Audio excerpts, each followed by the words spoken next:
bisa kita lihat ya. Sangat indah sekali dan sangat asri tentunya.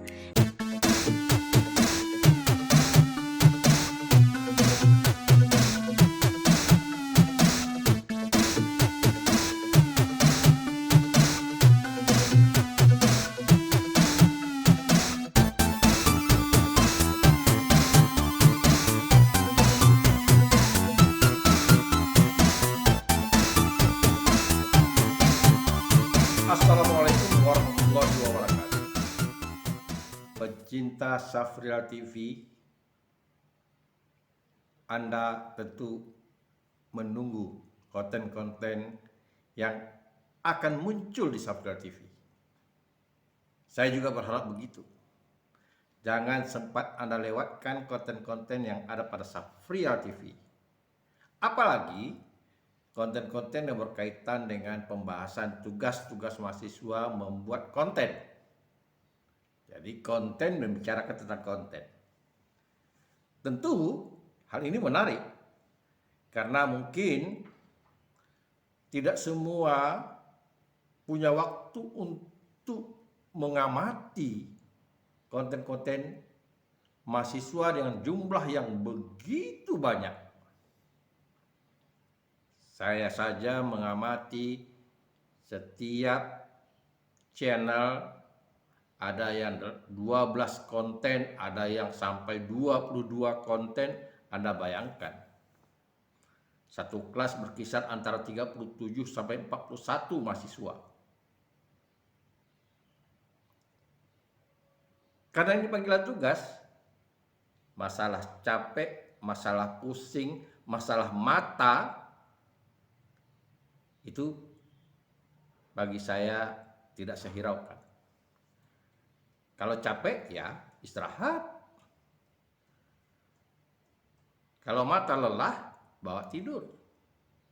Dimatikan sementara sambil mengecas HP. Sehingga setiap kita melihat konten, saya melihat konten, baterainya tidak lowbat. Standby terus. Kalau tidak lihat konten, saya juga standby. Melihat konten-konten yang muncul di YouTube atau WA kepada saya yang selalu disampaikan mahasiswa bahwa ia sudah meluncurkan konten baru.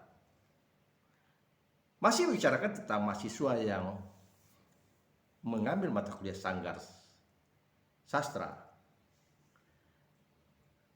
Sekali lagi saya katakan, ruang untuk berlatih karena tidak ada tatap muka yang luring sulit saya lakukan.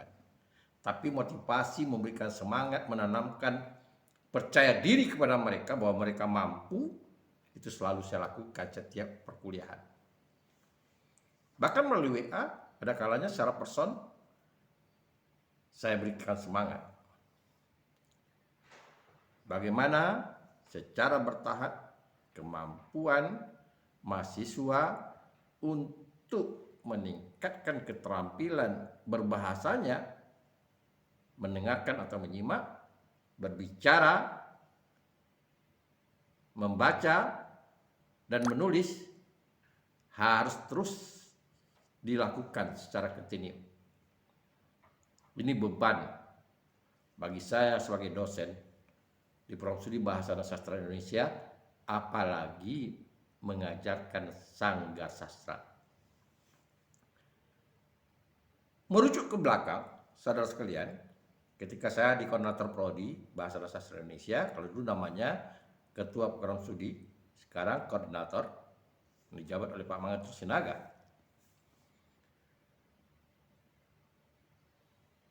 Setelah saya mengikuti pertemuan program studi Asosiasi Program Studi Bahasa dan Sastra Indonesia di Tugu, waktu itu yang hadir saya didampingi oleh 2 orang dosen, yaitu El Mustian Rahman dan almarhum Abdul Jalil. Apa yang terjadi? Waktu itu ada mata kuliah pilihan yang waktu itu sebelumnya kita belum lakukan. mata kuliah pilihan ini maka kuliah paket, merujuk kepada teman-teman di Universitas Negeri Malang, di Universitas Negeri Surabaya, di UPI, di UNY, mereka menyiapkan paket. Ibaratnya mereka memberikan tongkat kedua kepada calon alumni jika kelak peluang jadi guru bahasa itu tidak bisa mereka peroleh. Artinya ada skill tambahan. Nah, ini di program studi bahasa dan sastra Indonesia merujuk kepada kecenderungan para alumni. Kita bisa melihat ketika mereka kuliah saja ada kecenderungan mahasiswa program studi bahasa dan sastra Indonesia, ada kecenderungan suka dalam bidang kebahasaan, ada yang suka dalam bidang kesastraan, ada yang suka dalam bidang pengajaran. Nah, yang saya tahu, yang suka bidang kebahasaan, mereka mendalami atau kesastraan juga, mereka larinya lucunya ke jurnalistik, menulis. Nah, kebanyakan suka sastra dan suka menulis. Kebanyakan mereka menyukai sastra karena dalam aktivitas sastra banyak aktivitas menulis, mereka larinya ke jurnalistik. Karena itulah pada kurikulum pada masa itu ada paket 15 SKS. Salah satu diantaranya adalah jurnalistik. Kenapa demikian? Kita melihat para alumni kita yang memutuskan untuk tidak jadi guru berkecimpung di bidang jurnalistik. Katakanlah ada Taufik Ikram Jamil, ada El Mustian Rahman, waktu itu masuk ke jurnalistik. Kemudian ada Denny Kurnia, Erianto Hadi, dan banyak lagi, Edi Ahmad RM, Kazaini KS, Mustamir Talib. Saya tidak bisa menyebutkan satu persatu karena terlalu banyak bidang jurnalistik. Dan Mustian akhirnya memutuskan meskipun tidak begitu menggelut jurnalistik, lari ke dosen. Tapi Ikram Jamil menutup dirinya untuk jadi dosen, lari ke wartawan Kompas. Dan Kurnia dari awal betul sudah lari ke jurnalistik, dari koran lokal ke koran pusat, gabung ke Kompas Group. Edi Ahmad RM, jurnalistik, masuk pegawai negeri, berhenti di pegawai negeri, kembali jurnalistik, kemudian terakhir ke politik. Nah, oleh karena itu kita baca, artinya kita menjadi bangga sebagai orang yang memproduksi sarjana produksi bahasa dan sastra Indonesia yang terlibat, mereka juga berhasil di bidang jurnalistik. Namun ada revisi kurikulum dan perkembangan zaman bidang jurnalistik, apalagi sekarang bidang cetak, jurnalistik cetak, bahkan televisian sekarang dilanda oleh dunia digital, Instagram, Facebook, Twitter, YouTube. Orang lebih suka menonton sendiri melalui HP daripada menonton televisi. Bahkan dari HP mereka bisa cepat dapat informasi, lebih cepat dari televisi. Kabar tentang sesuatu peristiwa saja yang terjadi itu sudah cepat menyebar. Sudah cepat menyebar. Dan itu tidak terbentuk lagi, apalagi zaman sekarang. Namun, ilmu-ilmu jurnalistik itu menurut saya sampai sekarang masih bermanfaat bagi mahasiswa. Nah, oleh karena itulah pada pelajaran Sanggar Sastra, salah satu dari bentuk latihan mereka melatih keterampilan mereka berbahasa, saya menuntut mereka buat konten berkaitan dengan reportase, lapor. Harapan saya, bisa jadi mereka masuk ke dunia pertelevisian, ketika konten-konten mereka dilihat, mereka punya potensi, atau paling tidak, mereka mengamati hasil konten yang mereka buat, lalu mereka mau membenahi, bisa jadi mereka akan membuat konten reportase untuk berikutnya. Karena konten YouTube bisa saja berupa reportase. Kenapa tidak? Ada kok channel yang khusus berkaitan dengan pemberitaan. Nah, oleh karena itulah mereka juga diwajibkan membuat reportase. Semuanya yang belajar sastra membuat satu konten berkaitan dengan reportase. Tapi sekali lagi saya katakan kepada Anda semua, mereka bagus-bagus membuat reportase. Cuma saya tidak mungkin menampilkan semuanya.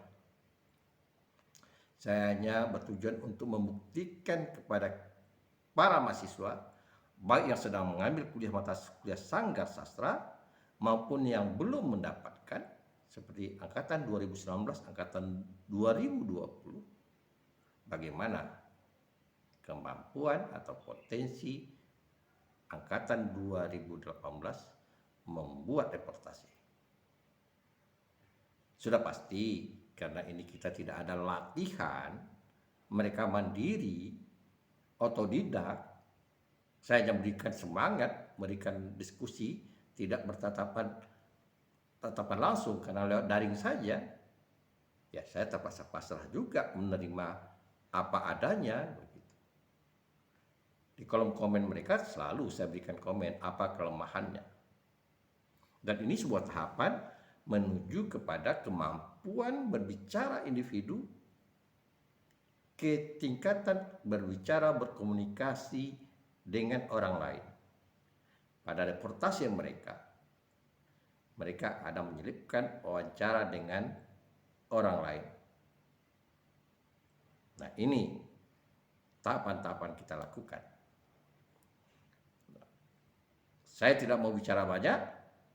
Saya ingin menyajikan kepada Anda bagaimana mahasiswa membuat reportase. Nah, pertama sekali, saya akan menampilkan Nur Khalijah. Nur Khalijah ini seorang putri yang tinggal di Moro. Dia membuat laporan atau reportase tentang kehidupan nelayan Moro. Ketika ia membuat reportase ini, kebetulan musim angin utara. Bagi orang darat mungkin tidak paham dengan angin utara, tapi bagi orang pesisir sangat paham. Angin utara itu hembusannya dari utara dan mengakibatkan ombak begitu besar. Kalau sampai ke Natuna, mau sampai 6-7 meter tingginya ombak. Anda bayangkan saja kapal yang jalurnya lewat Natuna ke Ranai, mulai dari Tanjung Pinang ke Sedanau, Tarempa, ke Ranai, ada kalanya ombak itu sampai ke atas kapal. Saya pernah mencicipi itu, tapi kebetulan saya lewat pada suasana tenang, naik Bukit Raya. Saudara sekalian, mari kita saksikan bagaimana Nur Khalijah melaporkan dari Moro. Ini dia. Assalamualaikum warahmatullahi wabarakatuh. Pada kesempatan kali ini, saya berkesempatan untuk meliput salah satu mata pencaharian yang ada pada masyarakat Moro Kepulauan Riau, yaitu salah satunya nelayan. Adapun aktivitas-aktivitas atau kegiatan para nelayan bisa dilihat pada aktivitas berikut ini. Kecamatan Moro merupakan kecamatan yang berada dalam wilayah Kabupaten Karimun, Provinsi Kepulauan Riau. Secara geografis, Kecamatan Moro merupakan kecamatan yang terletak pada ketinggian 0 sampai 138 meter di atas permukaan laut, di mana sebagian lahan merupakan lahan datar sampai bergelombang. Untuk keadaan iklim, Kecamatan Moro secara umum beriklim tropis, dipengaruhi oleh sifat-sifat iklim laut.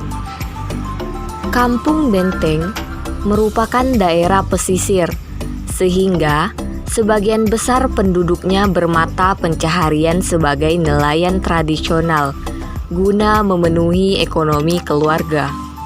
Masyarakat pesisir Kampung Benteng, Kecamatan Moro biasanya beraktivitas sebagai nelayan yang dilakukan dengan melihat musim ikan, yaitu pada bulan Agustus sampai bulan Februari, dengan kondisi air yang jernih atau hijau.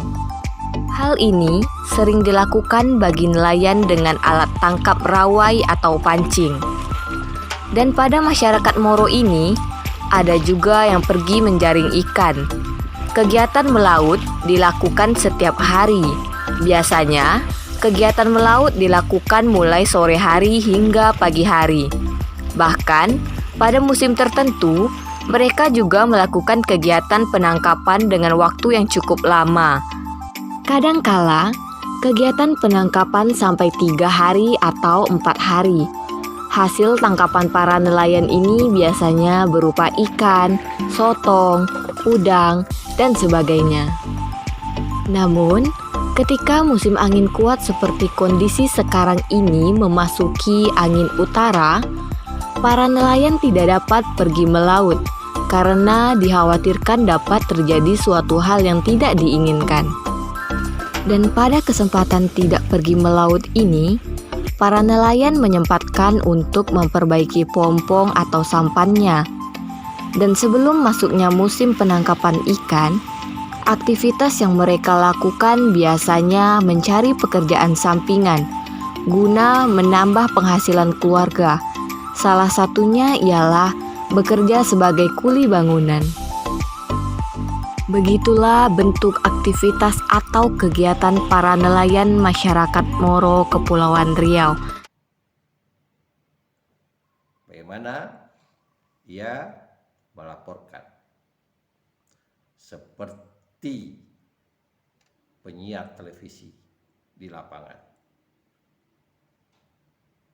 Anda mungkin pernah menonton bagaimana Aiman membuat reportase. Walaupun Aiman itu dia selalu investigasi berita, membuat berita, laporan, investigasi lapangan. Atau reporter-reporter lainnya di lapangan. Mari kita lihat lagi. Bukan Nurkholijah tidak ada kelemahan. Tentu kurang santainya mungkin Nurkholijah karena ini pemula, tapi dia punya potensi sekali lagi untuk meningkatkan kemampuannya.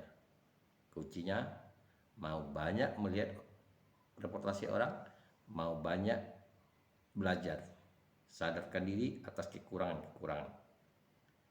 Kita lanjutkan yang kedua, Aulia Sapitri. Aulia Sapitri ini melaporkan cukup jauh di Kepulauan Riau, daerah perbatasan yang berhadapan daerah paling luar, yaitu di Natuna. Bagi orang Natuna yang sudah lama tidak pulang, mungkin merindukan laporannya ini. Dan dia melaporkan tentang masjid raya yang dibangun di Natuna, luar biasa luasnya. Dan kita perhatikan bagaimana dia melaporkan tentang pembangunan masjid raya di Natuna. Ini dia.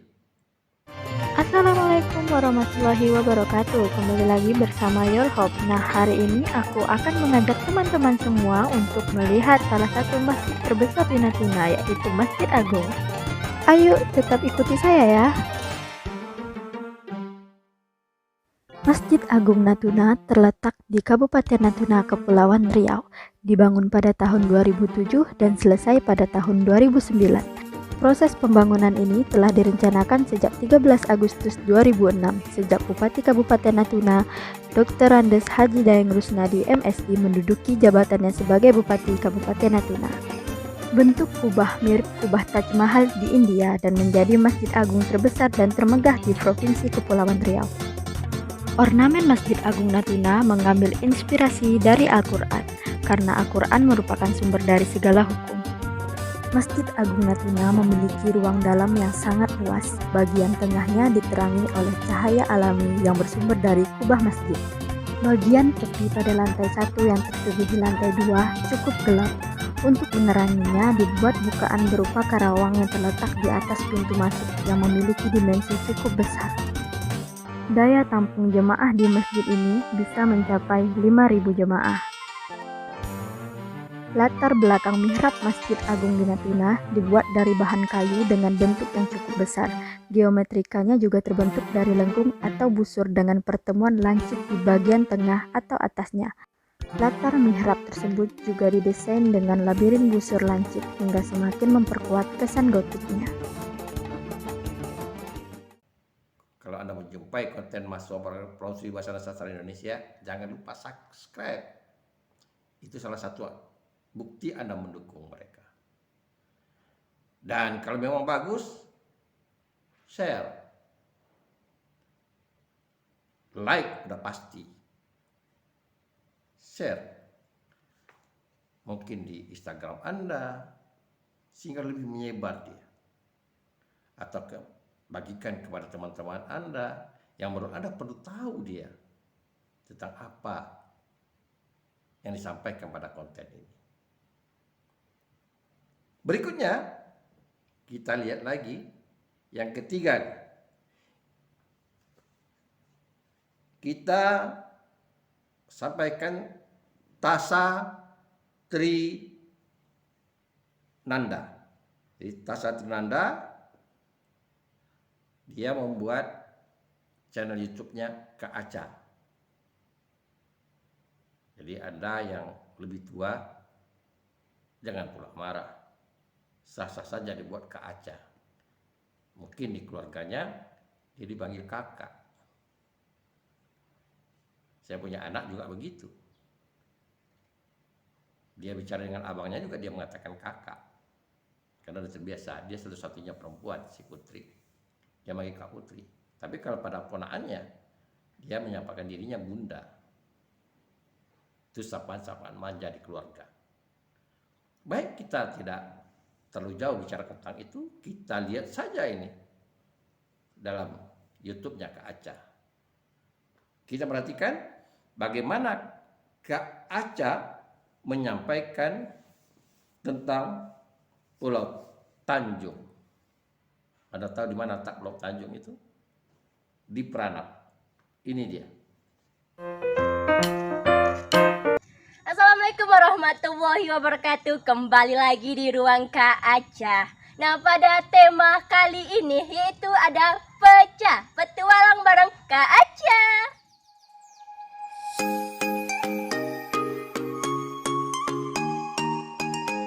Pulau Tanjung merupakan pulau yang berada di Kecamatan Pranap.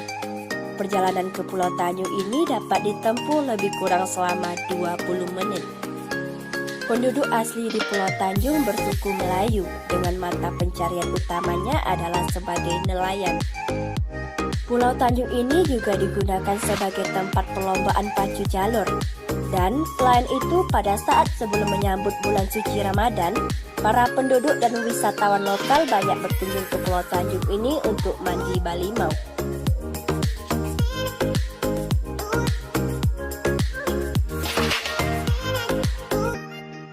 Halo guys, akhirnya nih Kak Aca akhirnya sampai di tempat yang kita tunggu-tunggu, yaitunya di Pulau Tanjung. Wah, bisa kita lihat ya, sangat indah sekali dan sangat asri tentunya. Nah, buat sahabat yang mungkin ingin berkunjung ke sini, bisa langsung saja datang ke alamat Desa Setakoraya, Kecamatan Peranap. Dan jangan lupa buang sampah di tempatnya. Oke.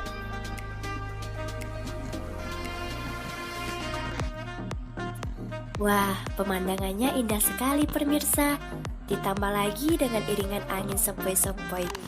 Cocok banget nih untuk tempat bersantai sambil ditemani es kelapa muda. Apalagi ditemani dengan orang yang tercinta. Hehehe.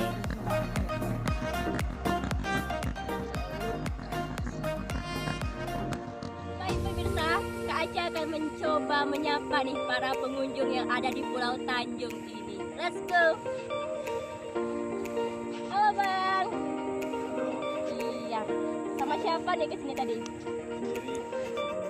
Satu kata nih Bang untuk Pulau Tanjung ini. Oke, makasih Bang.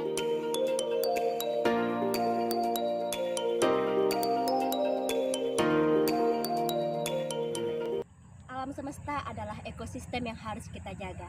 Cintai alam, maka alam akan mencintai Anda. Anda bayangkan, dengan konten mungkin selama ini daerah-daerah yang potensi untuk dikunjungi bagi orang yang baru datang ke daerah seperti di Peranap, bahkan mungkin masyarakat lokal yang tidak tahu, ini salah satu bentuk cara mempromosikannya. Kenapa tidak kita pupuk para mahasiswa kita untuk mengenalkan daerahnya dalam bentuk reportase? Ini jadi pemikiran saya. Kita bantu pemerintah mempublikasikan tempat-tempat wisata. Tidak wisata mancanegara, wisata daerah, wisatawan daerah datang. Dan ini akan mendapat peningkatan ekonomi masyarakat tempatan. Masyarakat bisa menjual souvenir, menjual makanan. Dan ini juga membangkitkan rasa Pancasilais itu. Karena ada pendatang, ada masyarakat tempatan, mereka berbau, saling mengenal. Nah, rasa persatuan itu jadi tumbuh. Ini kita harapkan. Jadi mahasiswa, meskipun sudah selesai belajar sanggar, silahkan.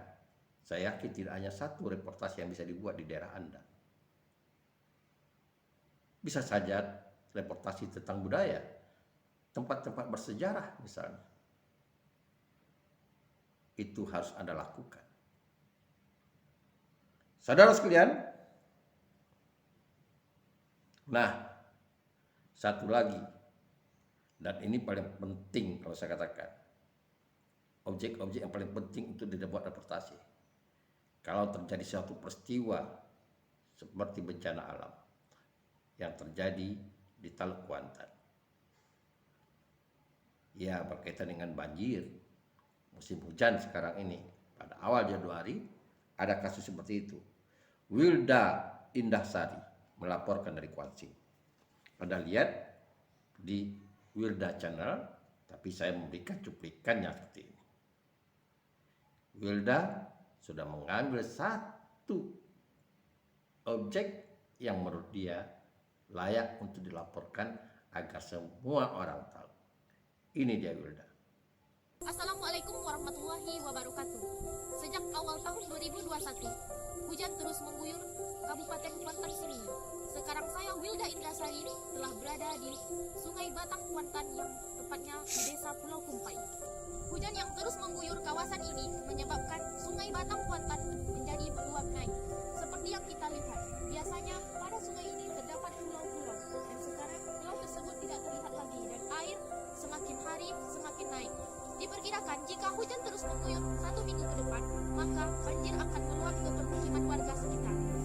Selain berakibat banjir, musim penghujan juga meresahkan warga Kabupaten Kuantan Sengingi dan khusus Desa Pulau Kumpai. Karena berhubung mata pencaharian masyarakat di desa ini adalah memotong karet. Jadi pada musim penghujan, aktivitas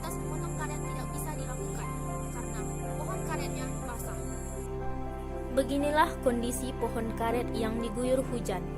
Jika aktivitas memotong karet tetap dilaksanakan, maka akan menjadi sia-sia karena pohon karet licin, sehingga getah karet tidak mengikuti aliran getah menuju wadah penampungnya.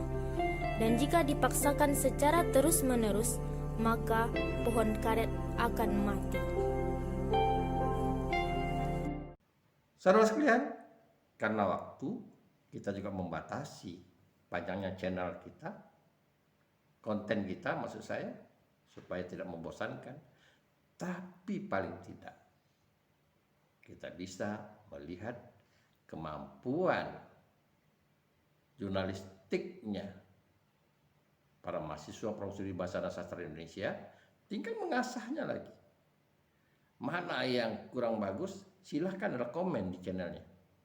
Saya sudah komen, Anda tinggal komen.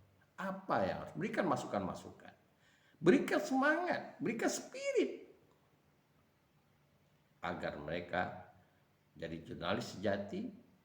Meskipun sudah jadi guru, pada waktu-waktu yang kosong dia bisa membuat konten, membuat laporan atau reportasi. Saya yakin para mahasiswa sudah mulai punya semangat untuk membuat konten-konten berkaitan dengan reportasi. Dan jangan berhenti sampai di sini. Silahkan Anda buat konten reportasi yang lain. Masih banyak yang harus Anda buat reportasi di lingkaran Anda. Tidak perlu banyak biaya. Yang penting standby, paket, edit, dan luncurkan di channel Anda. Terima kasih. Kita jumpa lagi. Assalamualaikum warahmatullahi wabarakatuh. Safrial TV selalu setia membangun potensi